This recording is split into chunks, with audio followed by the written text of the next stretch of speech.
Edu on karvaton koira.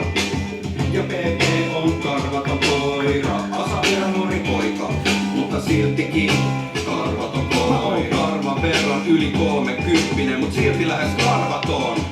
Ei ota vidiskaalit eikä musta mörjä, tolo on toivoton ja osaksen munaton. Jos mä voisin tehdä asialle jotain niin kuin Pelle Peloton, nyt voin ainoastaan lievittää mun tuskaa, ettei olo ois liian levoton. Mä oon sieppari tässä budipellossa, formaattiradioiden soittokielossa, mut se on ollut aina tiedossa, et Pihasaarella on karpelaa ja pienosta. Jotkut eksä kiksejä champanjasta ja Edu hävituskin dullasta.